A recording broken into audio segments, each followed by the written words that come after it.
Hablamos de biología, hablamos de un tema que se llamaba diferenciación sexual, ¿no? La diferenciación de las gotas. Bien, en este proceso existen una serie de trastornos, ¿no? Que pueden ser por mutaciones genéticas, por que actúa un gen o otro se reprime, o al final tengo un trastorno genético propio en el número de cromosomas.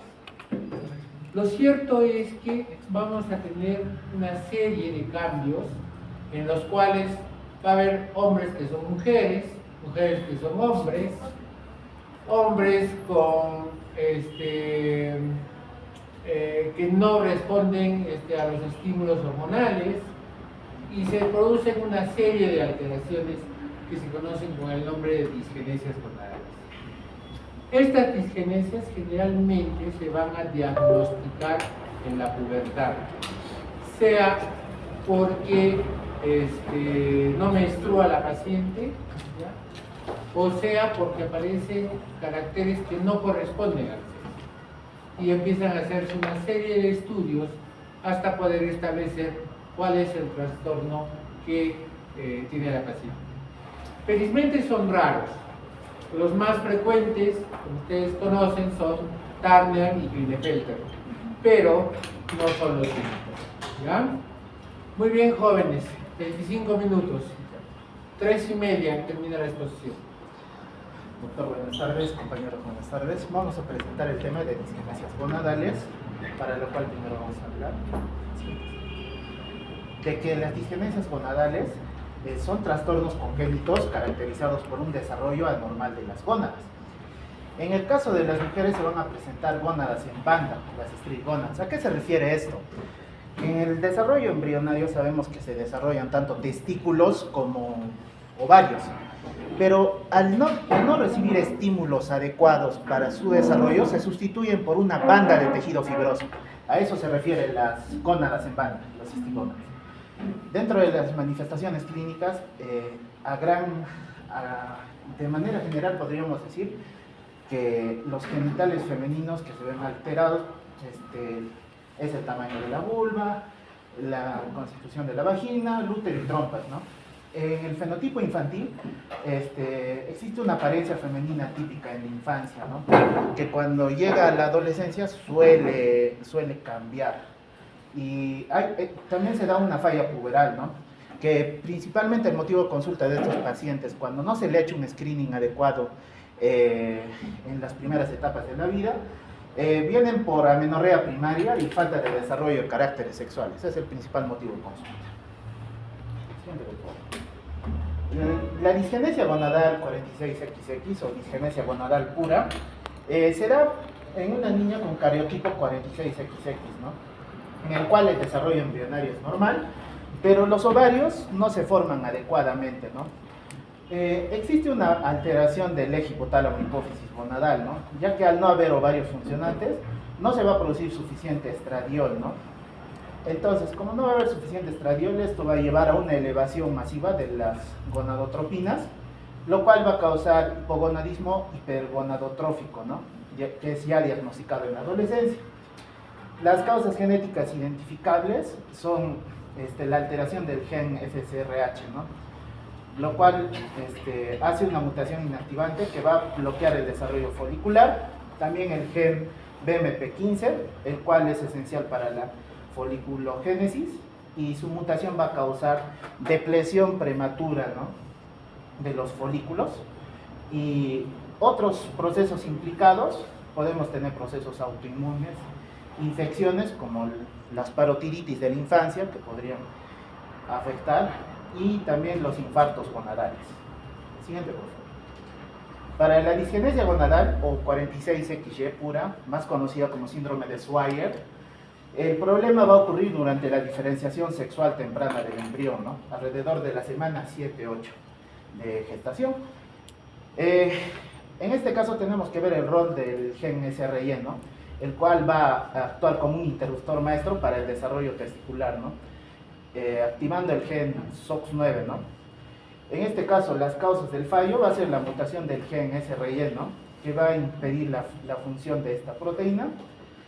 Otros genes como el NR54-1, el MAP3K1 y los genes antitesticulares, ¿no?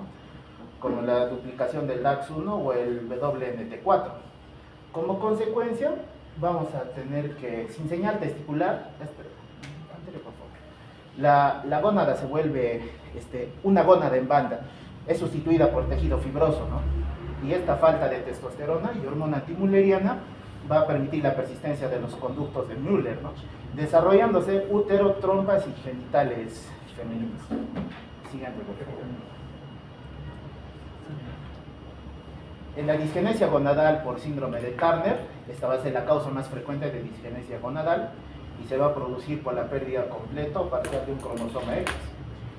Su origen se basa en un error aleatorio no hereditario, ¿no? Que consiste en el 70 o 80% de los casos, el cromosoma X perdido es de origen paterno, ¿no? Debido a un fallo de la separación de estos cromosomas durante la formación de los gametos o en las primeras divisiones celulares del embrión.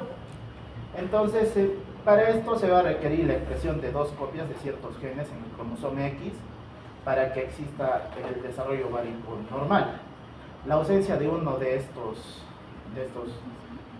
cromosomas hace que los ovarios se van a degenerar, ¿no? A menudo prenatalmente quedando solo tejido conectivo fibrótico, ¿no? Otra vez las gónadas en banda. Y más adelante se van a explicar las características clínicas que tiene una persona con síndrome de Turner, síndrome de Swyer y los demás trastornos que hemos mencionado anteriormente.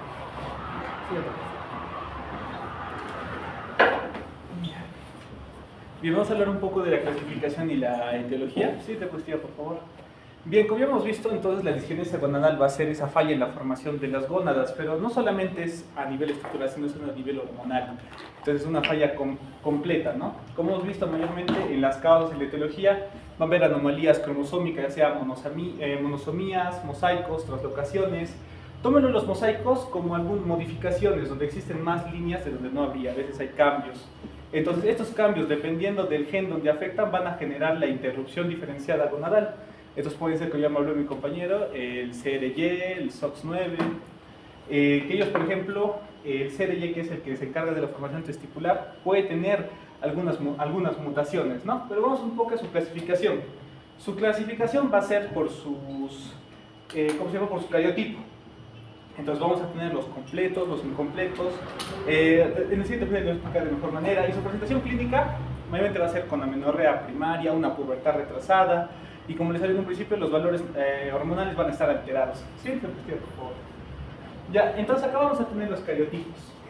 Para recordarles un poco, el cariotipo vendría a ser la composición genética del individuo y el fenotipo vendría a ser la presentación física, o sea, cómo se va a expresar, cómo se va a formar, ¿no? Va a ser la parte externa. Cuando, por ejemplo, nosotros hablamos, podemos ver hasta en una parte del diagnóstico, evaluamos cómo se encuentra el cariotipo y a partir de ahí comparamos con el fenotipo y vemos en qué parte puede estar afectada. Vamos con la primera, con la 46XX, estamos hablando del síndrome de Turner, no, el síndrome femenino sin rasgos de Turner. En este de acá, por ejemplo, va a estar completo, ¿no? En acá vamos a ver lo que serían los ovarios en cintilla. ¿Qué pasa con los ovarios en cintilla? Los ovarios en un ovario normal, nosotros lo veríamos de esta forma, pero un ovario en cintilla se va a encontrar así y esto no es funcional. Entonces, por ese motivo produce pues la amenorrea. No, esto no produce ciclo. Entonces, el riesgo tumoral, vamos a ver que algunos también en la clasificación ya están viendo si a este síndrome, ese cariotipo y ese fenotipo, bueno, el cariotipo en realidad puede generar un riesgo tumoral. Entonces, cuando es puro, es bajo.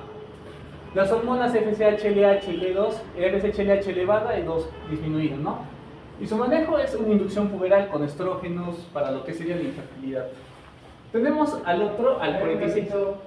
¿Qué has dicho? ¿Tiene disgenesia gonadal pura? No tiene rasgos de Turner. Ah, ya. Sin rasgos de Turner. Claro, la disgenesia gonadal pura es la mujer que permanece infantil.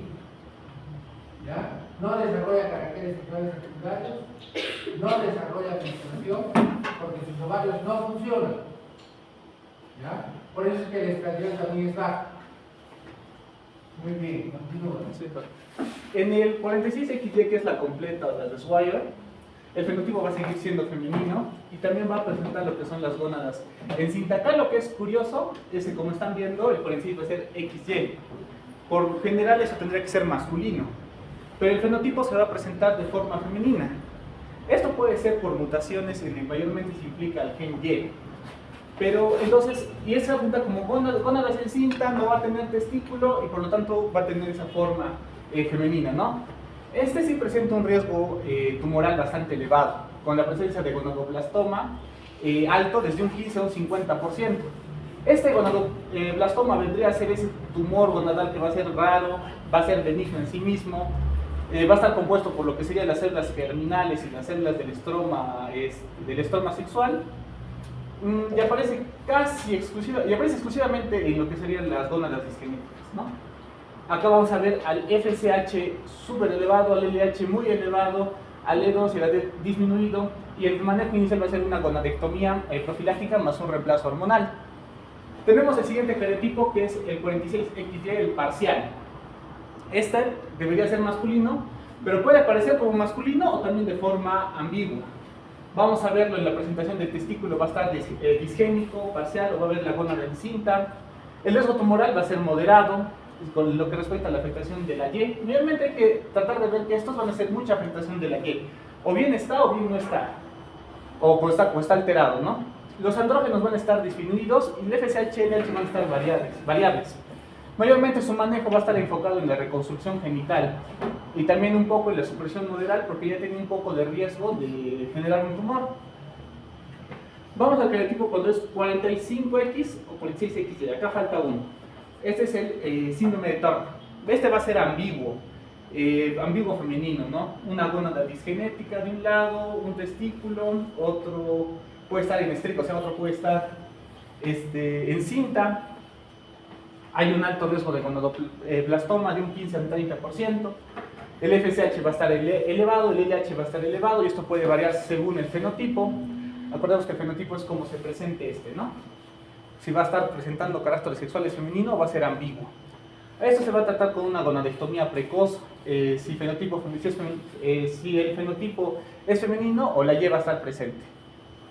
El 45X, o también el llamado de Turner, es el más clásico, ¿no? Entonces, por ejemplo, el Turner clásico va a estar de forma femenina, los ovarios van a estar en cinta, el riesgo de tumoral va a ser bajo, sin el gen Y, alto si hay mosaicismo con Y. El mosaicismo, tómenlo como cadenas extra dentro del propio gen. Entonces, este no tiene riesgo tumoral, FSH elevado, LH elevado, E2 disminuido, ¿no? Mayormente la terapia el manejo va a ser con reemplazo hormonal y vigilar la parte cardiológica y renal. Vamos a ver que el gen afectado va a estar muy relacionado con la formación de los ovarios y la formación de los riñones. Por eso esa parte de analizar un síndrome de Turner no solamente es a nivel ovárico, sino también a nivel renal y a nivel cardiológico también. Otras, que ya hay varias, ¿no? Alteraciones de la 46XX, XY, etc. Este puede ser variable, el fenotipo va a ser ovotesticular, puede ser masculino. Vamos a ver todos los que están fuera de los de arriba, ¿no? A veces puede ser mixto, puede tener testículo, ovario, puede haber ovotestes. El riesgo tumoral va a ser variable. Va a depender, como les hablé en un principio, exclusivamente de la parte del gen Y. Mucho va a depender de este. Igual lo mismo, las hormonas van a ser variables y van a depender de la determinación sexual. Y su manejo va a ser muy individualizado. Mayormente se tiene que ver si va a haber cirugía o no, o va a haber una gonadectomía. Entonces, ya, eso sería lo que sería su clasificación en base a sus cariotipos. Siguiente diapositiva, por favor. Ya. Esta es la etiología de la disgenesia gonadal. Como ya hemos hablado de las causas, solo vamos a ver 3 y la que sería lo idiopático, ¿no? Lo que no podemos reconocer, ya sea por una anomalía cromosómica, genes claves que van a estar implicados o dañados o alterados, presentes o ausentes, o presentes con algún cambio, ¿no? Los mecanismos celulares y embrionarios, entonces vamos a hablar con las anomalías cromosómicas, ¿no? Como ya hemos visto en monosomías, como el 45X, donde faltaría otro más. ¿Esto cómo produce? En realidad se le dice que para que se pueda diferenciar como una mujer se necesita que tenga una cantidad de carga genética necesaria. Entonces, al estar ausente una parte, no se pueden desarrollar. Y al no desarrollarse, genera la disgenesia. También va a haber los mosaicos, que ya les hablé que son genes extra o genes... no es de genes extra, me se habla de 2 líneas extras, ¿no?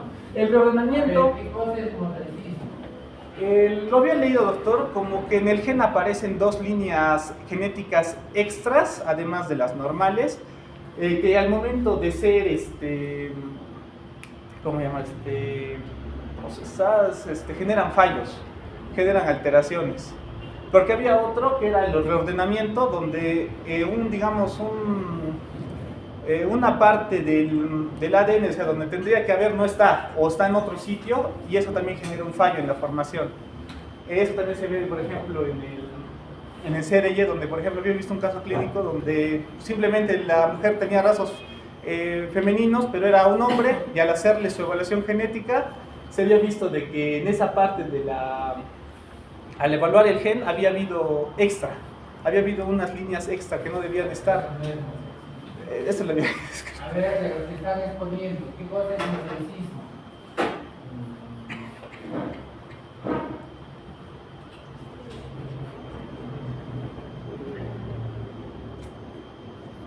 Nada. Mosaicismo. Normalmente, nosotros deberíamos tener todas nuestras células 46XY, para el lugar, ¿no? Bien. Pero no sucede así. Si hacemos un recuento de todas nuestras células, va a haber células que son 46XZ o 46XX. Esa variación que existe entre célula y célula se denomina mosaicismo. Y en algunos casos, ¿ya?, va a predominar más un tipo que el otro. Eso es mosaicismo. Gracias, doctor. Luego vamos a verlo por las translocaciones y por los periodos tempranos de, por ejemplo, fallos en la mitosis meiótica, por ejemplo, ¿no? En los genes clave implicados tenemos como ya habló mi compañero, al CRY, que es el que inicia la ruta testicular, y mayormente las mutaciones se van a pérdidas. Entonces, de un 15 al 20% en la parte del gen número 46, XY. Entonces, las mutaciones a ese nivel son los que, alterando este gen, generan esa disgenesia. El SOX9, que es esencial para la formación de las células de Sertoli, obviamente hay duplicaciones, hay una apolinfluencia. En la WT1, este es esencial para el desarrollo de la gónada y el riñón, lo que le estaba mencionando antes. Entonces, este puede dar otros síndromes como Dennis-Dras o Frazier, donde puede haber una disfunción gonadal parcial o puede haber una disfunción gonadal completa, ¿no? Tenemos al NR5A1 y el SF1. Estos van a regular las hormonas esteroidogénicas y tienen variantes a su nivel, ¿no? Puede haber, pues, obviamente, cuando hay una alteración aquí puede haber una hipoplasia testicular, puede ser una disgenesia completa. En casos, por ejemplo, eso es en casos de un 46XY. En un 46XX, o sea, en la parte femenina, se va a presentar con una insuficiencia ovárica primaria. El DAX1 o el NR-OV1 va a inhibir la diferenciación testicular. Mayormente se va a presentar con duplicaciones en el gen 46 y ahí va a generar la disgenesia gonadal o una delección del gen de la parte de lo que sería el XP21, lo que produce una adrenoleucodistrafia o más que serían los ovarios mal formados. Entonces, tome lo que solo va a haber ovarios mal formados. El FOXL2 se va a encargar de lo que sería el mantenimiento ovárico. Y su mutación genera la disgenesia ovárica. Se habla mucho de su implicación en el gen 46XX, ¿no? O sea que va a tener un cariotipo masculino y va a presentar, ¿no? El BMP15 va a ser el que va a afectar, va mucho a lo que son los factores foliculares. Entonces, su mutación de estos genera lo que sería la insuficiencia ovárica grave. Y este se va a asociar a un cariotipo de 46XX, ¿no? En el WNT4, el RC y el RCPO1 son algunos determinantes también de la formación de la parte femenina, que también son necesarios, ¿no? Entonces, su pérdida de función genera lo que sería genera ese riesgo de un gonadoblastoma, ese riesgo tumoral. Entonces, estos serían mayormente los genes que van a estar más implicados, ¿no? Y luego están los mecanismos celulares embrionarios, que sería un fallo en la diferenciación celular, un déficit hormonal, una migración de las células germinales. También puede haber factores ambientales, como algunas enfermedades autoinmunes maternas, algunas infecciones previas o algún fármaco que haya tomado. Y lo demás es idiopático, se menciona más porque no todas las causas, o sea, no todo es, a pesar de que ha habido muchos avances genéticos, no todo se relaciona. Hay el 50% de los casos completos, como hemos visto, no presentan alguna mutación identificada, pero siguen presentando disgenesia. Entonces, por eso en sus causas se sigue manteniendo la parte idiopática, porque no todos los casos han sido completamente demostrados como relacionados genéticamente, ¿no? Siguiente posición. Bueno, ahora vamos a hablar sobre las manifestaciones clínicas de la disgenesia gonadal 46XX pura, sus características clínicas. Vamos a ver que los genitales externos femeninos van a ser normales, el útero y las trompas van a ser presentes, va a haber amenorrea primaria, su estatura va a ser normal o alta, sin malformaciones somáticas. Como ya lo mencionó mi compañera, el riesgo tumoral gonadal va a ser muy bajo. Siguiente. De la disgenesia gonadal 46XY pura o el síndrome de Swyer, en la anatomía vamos a ver que los genitales externos femeninos van a ser normales, el útero y las trompas van a estar presentes, y en el desarrollo sexual la menorrea, va a haber una menorrea primaria, ausencia de desarrollo mamario, el vello púbico y axilar van a ser escasos. La alteración clínica, vamos a ver que hay un riesgo tumoral gonadal alto, de un 30 al 50%, hay un posible desarrollo de gonadoblastoma.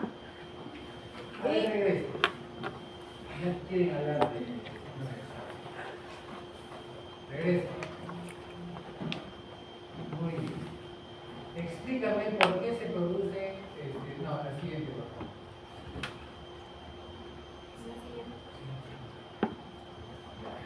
Explícame, junto a tus dos compañeros anteriores, cómo es que se produce el síndrome de Swyer. Si no, no vamos a comprender nada. ¿Qué es lo que pasa?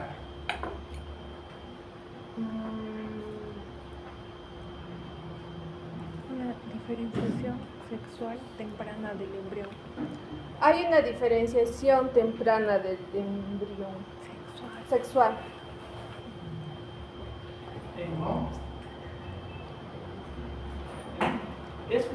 Los tratamos por una anomalía cromosómica, por ejemplo, la ausencia del gen X en el lado 45,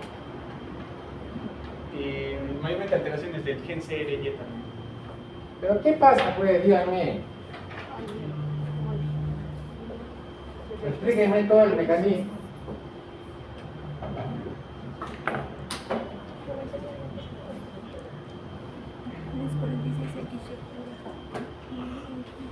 A ver, vamos a empezar por esta parte. El síndrome de Swyer, ¿es varón o es mujer? Es varón, su variotipo. ¿Es varón o es mujer? Mujer, es una mujer. Es una mujer. Es varón. Es varón. Pero ahí hay una mujer. No, es que varón que Si es varón, Tiene ¿por qué me están haciendo tanto problema ahí? es para diferenciar el cariotipo. ¿Por qué se ve como mujer? Por la ¿Por qué?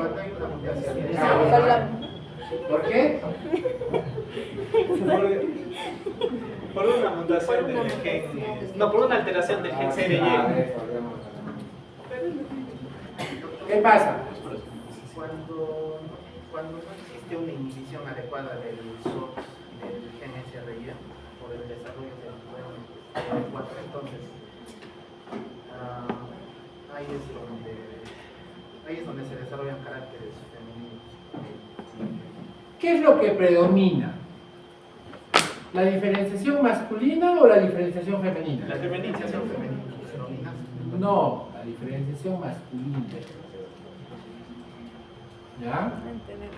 Entonces, si yo soy mujer hipotéticamente, ¿no? Tiene que inhibirse todos los genes que van a producir la masculinización del nuevo embrión. ¿Listo? Entonces, este paso no se da en el síndrome de Schwann. Entonces, todo lo que tenía que convertirse en testículos, epidídimo, no aparece. No aparece. Entonces tú decías, los ovarios. ¿Cuáles ovarios? En síndrome de Schwann no hay ovarios. No hay. Lo que hay son testículos. Ahora, ¿han visto ahí que dice, en estos casos hay que hacer remoción quirúrgica de las gónadas? Solo se hacen en los casos de los que son masculinos. ¿Por qué? Porque los testículos no descienden. No se atrofian, los quedan en el camino, pero no tienen función testicular. Por eso también se le llama síndrome o gónadas insensibles a los andrógenos.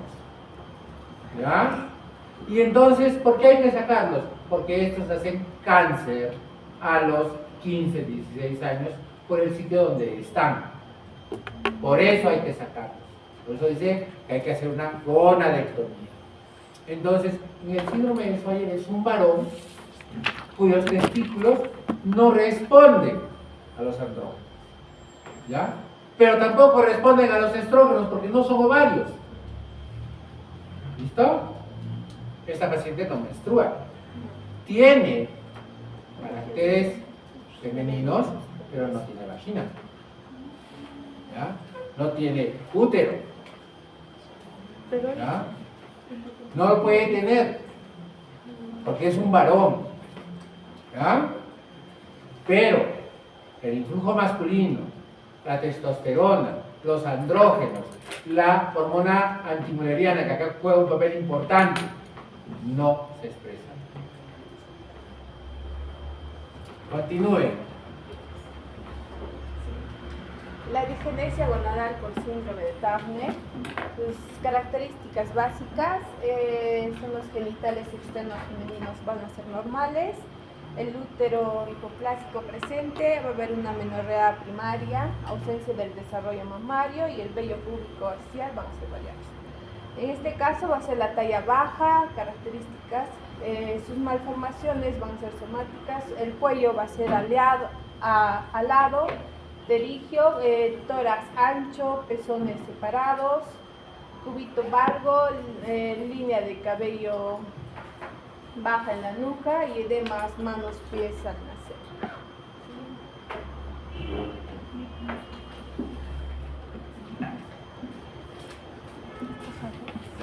Continuando con el diagnóstico, vamos a poder ver la dimensión clínica. En este caso, para dar un diagnóstico podemos hacer un examen físico y también lo que es un fenotipo. Entonces hay que poder evaluar lo que son los estigmas, en este caso tumerarios y también genitales externos y como también antropometría, ¿no? Y con respecto a exámenes químicos y aquellos exámenes endocrinológicos, hay que poder evaluar lo que es el eje hipotálamo, hipófisis y gonadal y también marcadores, en este caso tumorales, ¿no? Como la LDH, el HCG. Y pues también citogénica, exámenes moleculares para poder descartar lo que son el hallazgos o cariotipos de sangre periférica. Y también podemos pedir un estudio de imágenes que podrían ayudarnos a poder ver si es que se encontrara, ¿no? Como por ejemplo una ecografía pélvica y también transvaginal o una resonancia magnética. ¿Con qué fin? Si en este caso la paciente podría presentar un útero hipoplásico o también unas gónadas reducidas, en este caso, ¿no? Y también se podría ver la ausencia, en caso si no hay ausencias de folículos. Ahora, también se puede dar lo que son abordajes quirúrgicos, en este caso, lo que es la laparoscopía diagnosticada con biopsia gonadal bilateral. Siguiente, por favor. Con respecto a su manejo, se puede dar lo que es la inducción puberal, en este caso es lo que se le da más común es lo que es el estrógenos naturales, también ya sea por vía transdérmica o en dosis bajas. En caso de ciclicidad o protección del endometrio. ¿Para qué le das estrógenos? En este caso, doctor, para poder controlar en este caso, ya que la paciente presenta mayor cantidad de estrógenos, entonces podemos... O sea, como tiene mayor cantidad de estrógenos, le das estrógenos. Controlarlo en este caso. ¿Para qué le das estrógenos? Es que si tú no comprendes lo que estás exponiendo, difícilmente vas a llegar a tus compañeros. ¿Por qué le voy a dar estrógenos a mi paciente? ¿Qué es lo que le pasa? ¿Te imaginas que tengas 17 años, tu mamá te lleva del médico y te dice, ¿sabe qué? Usted es hombre, no es una mujer. ¿Qué pasaría contigo? Me deprimo. ¿Ah? ¿Te suicidas? Me deprimo, me mato. Ah, bueno. Entonces, ¿para qué le das estrógenos? Ahí está la respuesta. Exactamente. Entonces yo tengo que saber para qué le estoy dando el producto. Si no, estamos perdidos.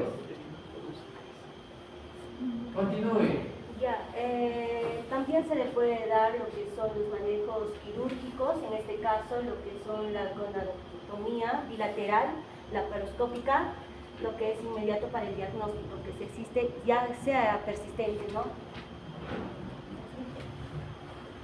Bueno, también se puede dar para poder dar, con respecto a la salud ósea o el metabolismo, lo que se da lo que es el suplemento de calcio y también lo que es la vitamina D. Y pues algunos pacientes que quieren llegar a tener un embarazo, entonces también se le da lo que es un asesoramiento y una técnica de reproducción asistida. Esto, siguiente.